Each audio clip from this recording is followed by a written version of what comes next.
Mais dans D'Artagnan, je passais mon temps que sur un cheval. J'ai dû monter, j'ai fait un calcul rapide, j'ai dû monter 80 chevaux différents. Dont un bourrin qui s'appelait Peter, je me rappelle, qui venait des champs de Maison Lafitte et de Saint-Cloud, des hippodromes de Maison Lafitte et de Saint-Cloud. C'était un cheval qui avait gagné des courses au galop, qui n'avait jamais tourné de sa vie. Il allait qu'en ligne droite. Parce que Maison Lafitte et Saint-Cloud, c'est... Et un jour, il fallait tourner en angle droit. La caméra étant là, j'arrivais, la caméra me prenait comme ça, je tournais à angle droit et la caméra me suivait et partait.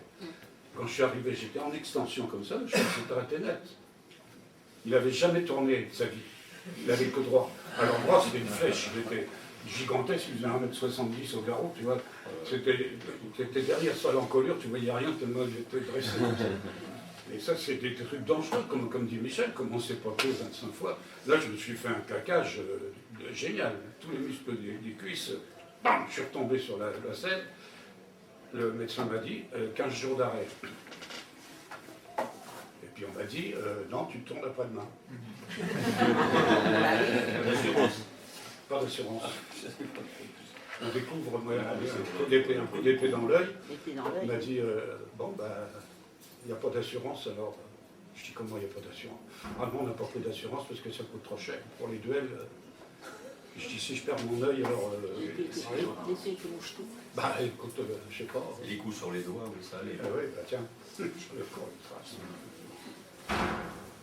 C'était bien rêvé. Ah ouais. Mais on se marrait bien, quoi.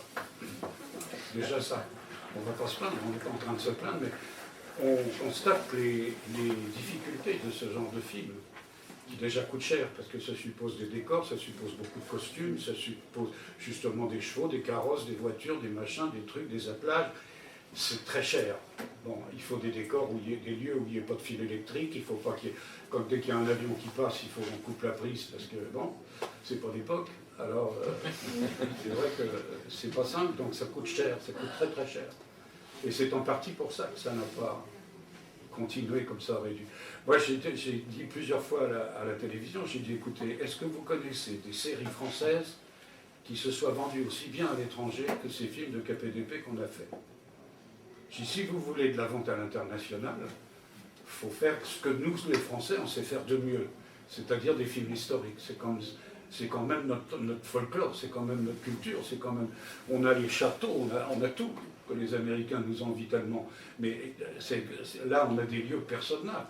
On a des maisons, quand on pense à des villages comme Sarlat, Carcassonne, c'est fabuleux, c'est des décors extraordinaires qu'on ne peut pas imaginer bâtir tellement. C'est parfait. Et c'est vrai que c'est un patrimoine pour le cinéma.